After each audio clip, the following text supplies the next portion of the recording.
Another local film yang mendapat mixed reviews daripada penonton, dan bermulalah perlawanan siapa paling tinggi taste terhadap local film. Penat macam ni, Mat. Filem ni bukanlah sebuah filem yang sempurna, Mat, tetapi nak compare dengan filem-filem local komedi tahun lepas dan tahun sebelum tu,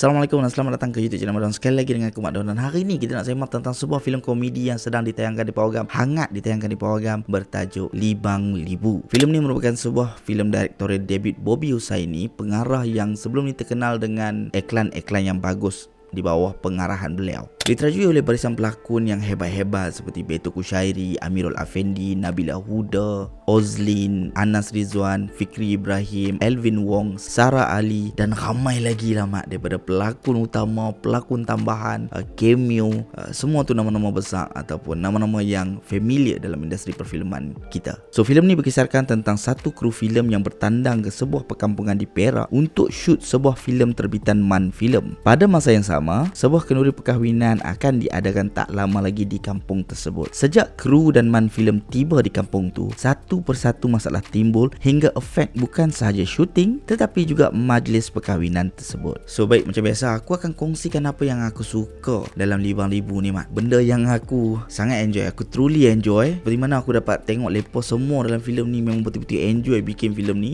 dan enjoy mempromosikan filem ni. Kemudian benda yang boleh diperbaiki, which is sangat-sangat important, sebab aku nak ada, aku malah nak cakap kalau siapa tonton tu kat hujung tu dia ada tanda soal.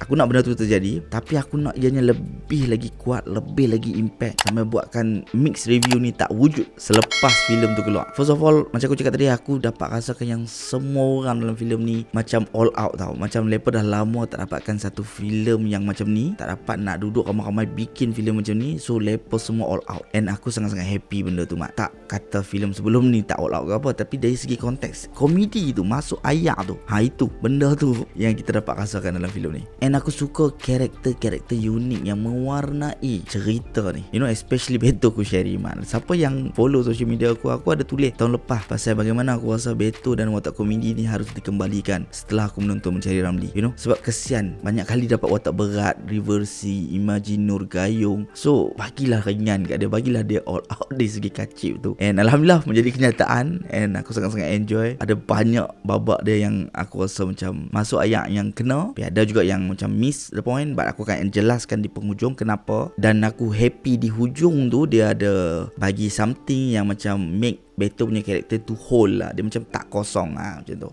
It's a nice touch for me. Kedua, aku suka komedi dia ni bukan sahaja dari segi slapstick, maksudnya dari segi bila Abang Long jumpa adik-adik dia terus baling beg ke tepi ke, dari segi makan kacang tak lepas tu 3 kali ke, dia ada juga benda lain, iaitu dari segi dialog itu. Dan benda ni dia macam sekali lalu je, kalau hang sempat tangkap, Mat. Bagi contoh waktu Anas Rizwan kata waktu dia tengok Amoy jogging tepi jalan tu kan, dia dah lepas tiba-tiba terbatal puasa. So macam Nadia kira macam pasti buat terbatal.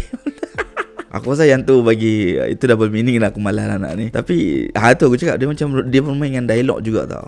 Kemudian watak Kodi Rashid dan Syazwan Zulkifli yang nak main kutip utang, dialog lepa tu macam tak kena dengan karakter lepa. So benda tu kontra yang macam tu yang buatkan scene tu jadi lucu kepada penonton tau. Dia tak adalah macam bosan kalau hang duk buat slapstick saja ke, repetitive dialog ke. So benda tu lama-lama akan jadi bosan. So dia ada variasi komedi tu, cara depa nak tulis komedi tu dia ada banyak jenis, membuatkan cerita ni jadi entertaining. And editor pun dia pandai nak bagi timeline cerita ni tak bosan. Dia bermain dengan non-linear cut, which is aku tak tahu term tu betul ke tak, tapi dia bermain dengan non-linear tu, susunan tu. Waktu waktu MAN Film sampai tiba-tiba Along serang, kita macam tak tahu apa dia. Kemudian dia selitkan, sebelum tu dia jumpa something else, jual tanah opa bla bla bla. Imagine benda tu dia susun linear saja, tak flat saja pi. Maksudnya lepas Along ambil Yong, dia balik, dia jumpa tokai tanah, gaduh-gaduh kat situ, and then pi pula kat rumah tu man filem, sampai gaduh pula dengan man filem. Faham tak? Benda tu jadi macam flat, jadi macam penonton dah tahu konteks, so tak entertaining. Tapi bila dia buat macam tu, penonton macam terpinga-pinga apa yang jadi. Kemudian pada masa yang sama konteks diberikan yang buatkan kita macam okey, macam tu, membuatkan penceritaan kurang sekata dan lebih menarik. Just a simple tweak pun dah boleh buatkan certain scene jadi lebih menarik. And penggunaan lagu soundtrack dalam filem ni, Mat, oh my god, memang macam ikonik tau. Ikonik, karakter dia pun dah jadi macam ikonik. Kemudian lagu-lagu soundtrack, one of the thing yang membuatkan filem itu menarik adalah penggunaan soundtrack juga. Macam mana Tarantino duk guna soundtrack untuk kuatkan penceritaan dalam filem dia. Pasal Libang Libu buat benda yang sama. Tetapi masalah utama filem ni yang membuatkan kita dapat mix review ni adalah skrip dan execution.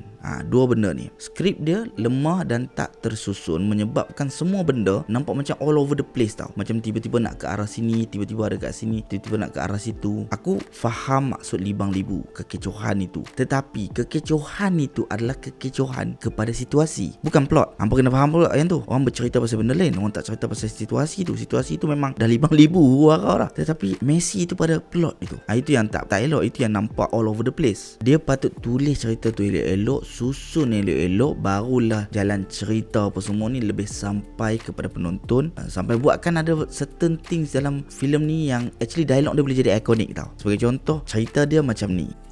Yuk percaya kan cerita awak ni. So kalau hampa perasan, ada few karakter yang ulang benda tu. Nadia Akila, Beto, even Fikri Ibrahim, cerita dia ini macam. So kalau hampa perasan, benda tu sebenarnya dia nak jadikan dia ikonik tau. Kalau hampa perasan, dalam filem Hantu Kak Limah Balik Rumah, dia ada apply benda yang macam ni tau. Yang babak di mana dia begitulah flashback saya, cerita.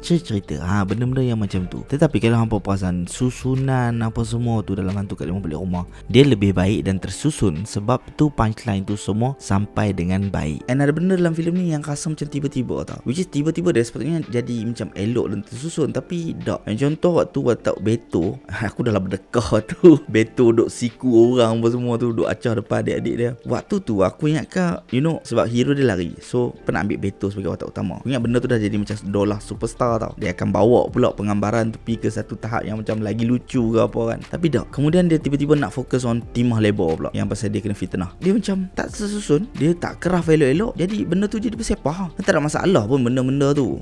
Masalah yang timbul dalam filem ni pada situasi tu, konflik tu, tak jadi isu pun kalau dia susun, dia tulis elok-elok. Tapi sebabkan dia tak buat benda tu, itu yang jadi all over the place. Salah ke kalau Libang Libu huru hara benda tu? Tak salah. Filem komedi nak bagi orang berdekah ni, inilah dia pasal situation tu sendiri Messi tau. Itu yang bagi jadi lucu. The whole thing tu kita dah dapat grab dalam otak kita. Tapi penulisan dia, kalau skrip tu dia perketatkan, dia susun elok-elok, aku rasa filem ni definitely terbang terus naik atas jadi top 10 filem terbaik komedi panjang zaman. Nampak?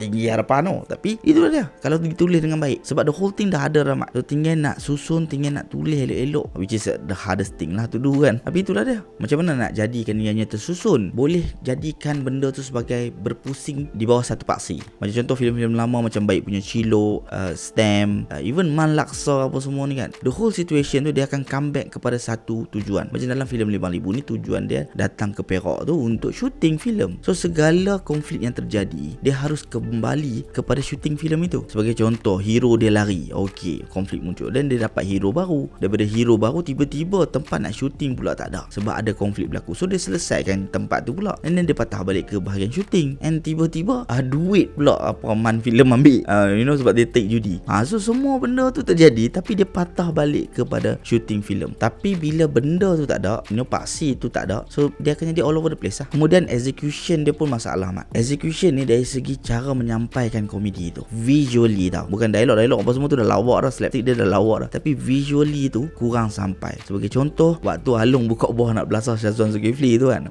tu dah komedi sikit lah. Tapi hampa sangat kamera angle dia macam mana, shot yang dia ambil tu tak sampai. Waktu dia lempang muka Alung tu, sebenarnya dia fokus muka Alung macam terkejut. Tu yang komedi. Hang dok buat kemau, tiba-tiba orang tampak tu hang takut dah. Tu yang komedi tu. Tapi visually tu tak sampai. Tu salah satu contoh. Banyak lagi contoh-contoh yang kita boleh ambil yang nak tunjukkan macam mana visually dia tu lemah dalam menyampaikan komedi dalam filem ni. Tetapi kalau nak comparekan 5,000 dengan filem-filem tahun lepas, filem komedi tahun lepas dan filem komedi yang tahun sebelum tu, 5,000 easily one of the best. And aku rasa the best kot. Sebab komedi last year and tahun sebelum tu memang flat man. Aku tak enjoy langsung. Aku main nak tonton filem komedi tapi aku tak dapat komedi tu sebab dia flat. 6 Jelaka, Martabat Misi Berdarah, Para Ex Normal, semua tu flat and buatkan aku tak enjoy. Tapi Libang Libu berjaya juga buatkan aku gelak berdekah, berjaya juga buat hall tu alive, rasa alive, rasa macam ada orang dalam panggung tu, dan berjaya mengubat sedikit luka di hati aku ni yang diguris oleh filem-filem komedi sebelum tu. Jadi please pergi tonton filem ni di Pawagam sebab aku lebih rela filem Libang Libu ni mendapat perhatian hampa semua berbanding filem-filem yang sebelum ni. Aku nak hampa pergi tonton sebab aku nak lepa berjaya dapatkan fun untuk next film, dan aku harapkan next film lepa boleh perketatkan dari segi skrip dan juga execution so that ia boleh menjadi sebuah filem yang evergreen kepada penonton. So bagi hampa yang dah tonton, apa pandangan hampa, drop down your comment, share your thoughts. Jangan lupa subscribe mat. Road to 10,000 subscribers. Kita jumpa lagi next video. Thank you for watching. Tadi dialog dah, abang nak buat lagi? Kau ni kau. Relax. Alung boleh buat lagi lah.